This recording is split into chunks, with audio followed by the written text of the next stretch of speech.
Imagine, if you will, you go into a court of law and you were told, have your kids taken away and told that you can only see them every other weekend, every other Christmas, every other Thanksgiving, one Thursday during the week, during school hours, and 1 month during the summer, including every other spring break. Unfortunately, for about 83% of single fathers in the United States, this is a sad reality. And that statistic is from fatherhood.gov, a federally funded website and initiative to help fathers, single or not. And so, honestly, I find that appalling that about 83% of single fathers are not given much more time than that with their children. I believe that fathers are very important in the lives of their children, and as Elder Todd D. Christofferson of the Quorum of the 12 Apostles has said, that society has been emasculating men, and he called on society to stop doing that. He says that fathers and media in general are portrayed as nincompoops and idiots, and that is sadly not the case. I too feel like Elder Christofferson and feel that society is putting fathers on the father and fatherhood on the back burner as not important and secondary to a lot of other things. And I don't feel that that's the case. I feel that fathers are very important in the lives of their children. And I would like to make it clear before I go on that this speech is not anti-mother or anti-motherhood. Quite the opposite. In fact, we in the fatherhood rights movement love mothers, we cherish mothers, and we want our children involved with their mothers. But we want equal time with our children. We feel that fathers are important and can play a great role in making sure the children have a happy, successful life. My purpose in this speech is to go over fatherhood rights and more specifically and more in particular, 50-50 custody bill. Now, what is 50-50 custody? Before I go any further, I'd like to explain a couple of terms. Custodial parent is the parent that the child lives with most of the time, receives child support, and decides where the child lives and goes to school. Non-custodial parent is someone like myself that has my children every other weekend. During the school year, one night on Thursdays is my time. Every other Christmas, every other Thanksgiving, every other spring break, and a month in the summer, which in my custody agreement is the month of July. And so what 50-50 custody is would take away custodial and non-custodial. And it's as simple as it sounds. One parent would have the child 50% of the time. The other parent would have the child or children 50% of the time. And so the way this works is, for example, the mother would have the child for a week, the father would have the child for a week. The only way this works is if the mother and father live close enough to each other that the children can attend the same school. Because obviously, a child going to one teacher one week and another child another week wouldn't work. There's other variations. That was only an example. Some proposals have 2 weeks and 2 weeks, or a month and a month. But generally, it's either a week or 2 weeks at a time at each parent. In addition, there is no child support. The mother pays for the child and his or her needs or their needs when the child is with the mother.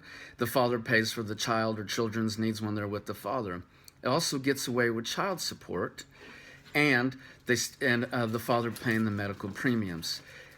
And everything else is split, including co-pays to go to the doctor, prescriptions, band, dance, sports, whatever the child does in extracurricular. As it stands now, typically, the non-custodial, which again is 83% of single fathers in the United States, not only pays child support, but pays the full medical premium, then half of co-pays or deductibles, half of things like prescriptions, half of band, and all those other extracurriculars.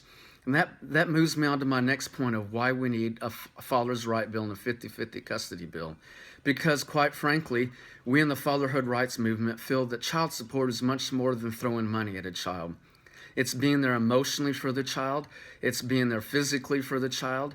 And we in the fatherhood rights movement would love to have our kids come home to us after school and to be able to help them with their homework and comfort them after a bad day. Say you have a teenage daughter and the boy she liked broke up with her or was mean to her.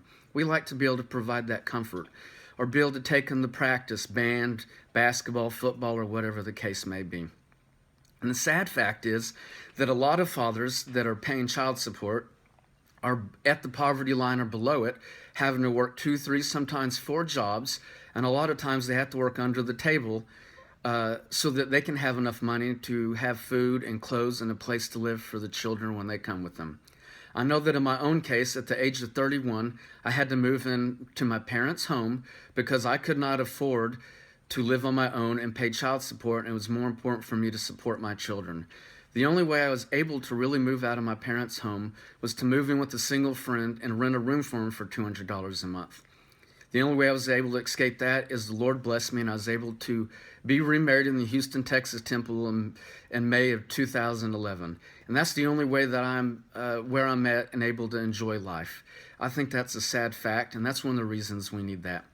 Another reason we need it is according to the National Fatherhood Institute, children are four more times likely to commit crimes, are 2 more times likely to be in trouble in school, 4 more times likely to have huge psychological problems, and they're also teenage girls are 6 more times likely without a father in the home or a father influence to have a teenage pregnancy.